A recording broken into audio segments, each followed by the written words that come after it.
Hello and welcome to the Story Shed, and hope you're all doing well, taking good care. I have a story today called Buried Treasure. I don't know if you've got any buried treasures around you or not. Maybe you could get one of those metal detectors and go and have a look. So sit back, relax, and hopefully enjoy the story. Buried Treasure. Jim lived in a big old house with a big rambling garden.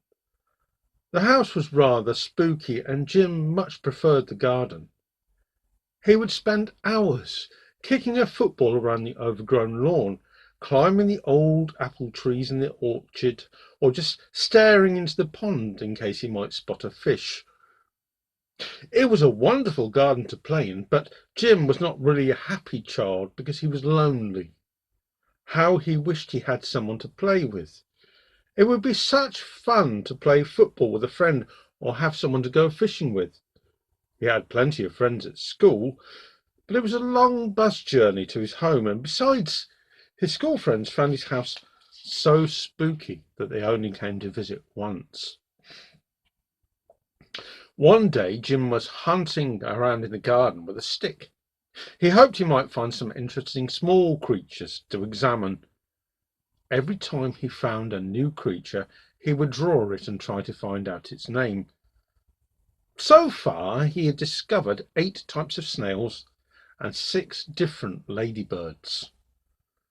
As he was poking around under some leaves, he saw a piece of metal sticking out of the ground. He reached down and pulled it free. In his hand lay a rusty old key. It was quite big, and as Jim brushed away the soil, he saw that it was carved with beautiful patterns. Jim carried the key indoors and cleaned it and polished it. Then he set about trying to find the lock that it fitted. First, he tried the old garden gate that had been locked as long as Jim could remember, but the key was far too small. Next, he tried the grandfather clock in the hall, but the key did not fit the clock's lock. Then he remembered an old wind-up teddy bear that played the drum. Jim hadn't played with the toy for a long time, and he eagerly tried out the key, but it was too big. Then Jim had another idea. Perhaps the key would fit something in the attic, he thought. He was usually too scared to go into the attic on his own because it really was very scary.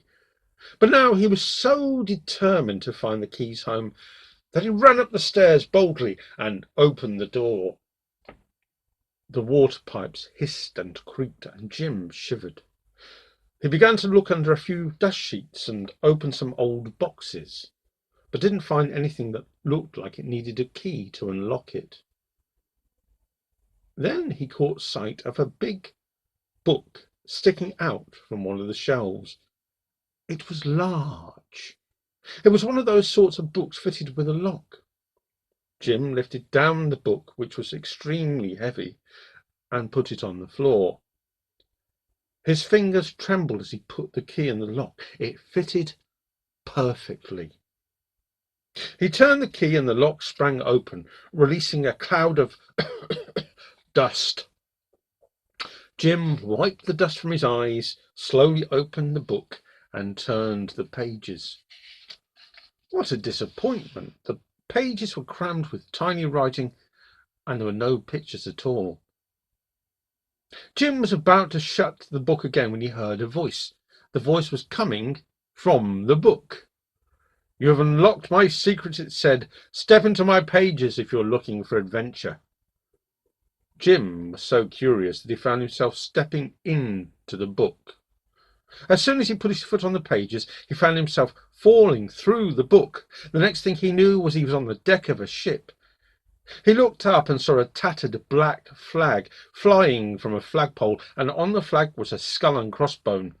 He was on a pirate ship. He looked down and saw that he was dressed like a pirate. The pirate ship was sailing along nicely when suddenly Jim saw some dangerous-looking rocks in the water, and then they were heading straight for them. Before he could shout, the ship had run aground and all the pirates were jumping overboard and swimming to the shore. Jim swam too.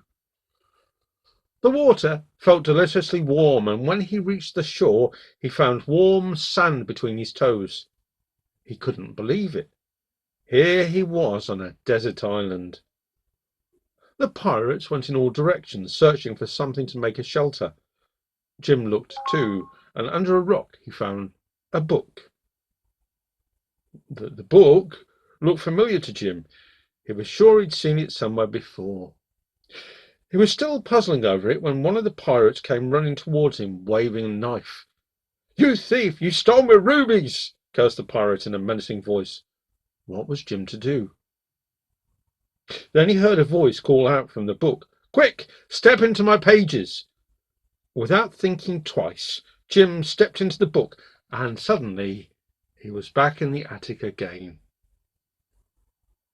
Jim peered closely at the page from which he just stepped. "The Pirates and the Stolen Treasure," it said at the top of the page. Jim read the page and found he was reading exactly the adventure he'd been in.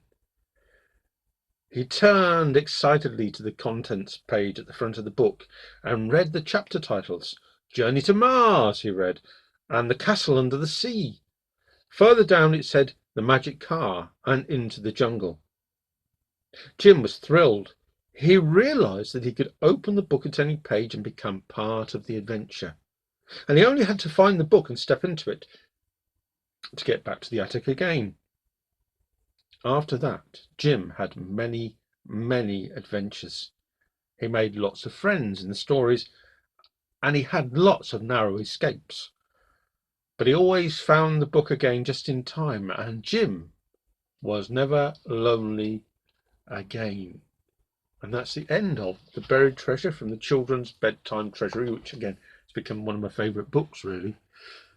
If you had found a book like Jim and you were to write an adventure, what would it be? Where would you go to? What people would you meet? Maybe you could write a story about that and send it to us at thestoryshedblog@gmail.com. That's thestoryshedblog@gmail.com. We would look forward to hearing any of your stories at all, reading them out, poetry. Maybe you can send a picture of what the book would be like, or even, in this case, the key. Send us a picture of the key. But in the meantime, take very good care, be well, and bye-bye. Bye-bye. Bye-bye.